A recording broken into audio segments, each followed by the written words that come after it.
Throughout eons, cultures have turned to the stars and astrology, for some, for answers. And as the solar eclipse approaches, the study of how stars and planets influencing people's lives is now part of the conversation once more. That's right. It's very relevant, which is why I pitched this next guest that we're having on. This heightened interest includes people posting videos on social media. They've been buying tarot cards, birth charts, doing readings. But why? Let's talk about it with astrologer Jessica Lanyadoo. She is the host of Ghost of a Podcast. Jessica, thank you so much for being with us. We've been looking forward to this segment, and we should note that this eclipse is happening in Aries, March 21st through April 19th. You Aries folks out there, what is this going to mean for those who are Aries, like, by the way, our floor director Pablo, whose birthday is on the eve of the eclipse?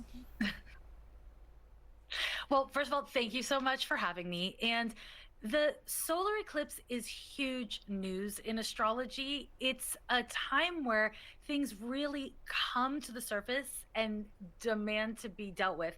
And in particular, big Aries-like emotions. So a lot of people, but especially Aries, are feeling a great sense of urgency with this eclipse.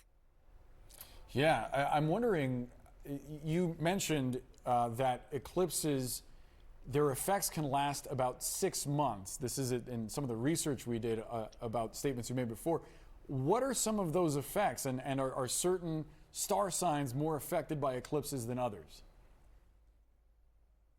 So with astrology, what we understand is that the effects of an eclipse always lasts about 6 months.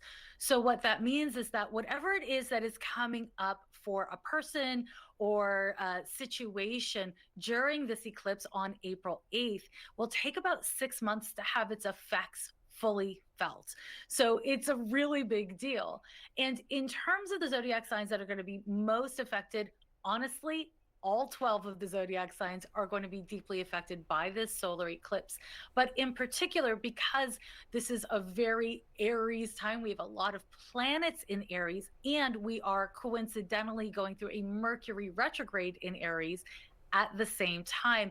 The cardinal signs are going to be most affected. And the cardinal signs in astrology are Aries, Libra, Capricorn, and Cancer. So interesting. And we noticed that you've been talking to people about the importance of being present during an eclipse, which really stood out to us because we also spoke with a psychologist who said just the nature of something like an eclipse. We're always worried about the past, we're worried about the future, but when you are looking at an eclipse, you're really drawn to the present. Tell us a little bit about what you've been telling people.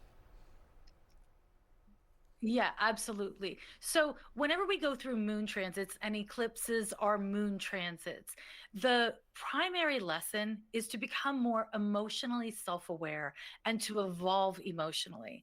And the only way to do that is by being present for one's emotions. And so the thrust of my work around the eclipse, this eclipse season, but every eclipse season, is to help people to identify tools for staying present with emotions and coping with whatever comes up. And the nature of this particular eclipse is bringing up emotions that are like frustration, anger, ambition, passion, and urgency, as I mentioned. And these are emotions that a lot of people have a hard time sitting with and staying with. Most people repress them or act out in a reactionary way around them. And so this is a time for cultivating greater emotional skills so that we basically have healthier, better lives. Jessica, Brianna really wants me to ask the following question that she just scribbled on this paper. A note asks this.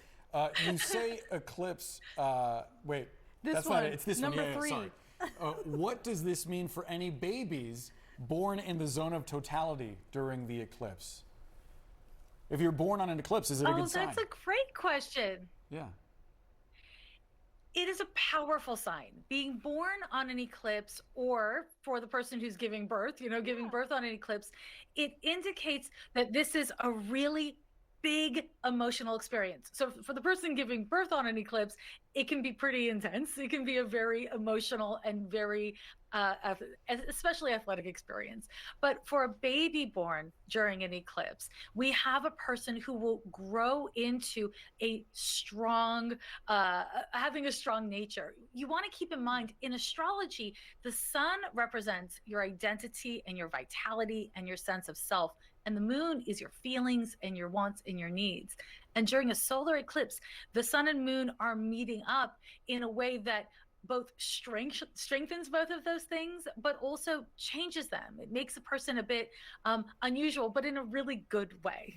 So I hope that answers. Awesome. Makes them unusual in a good way.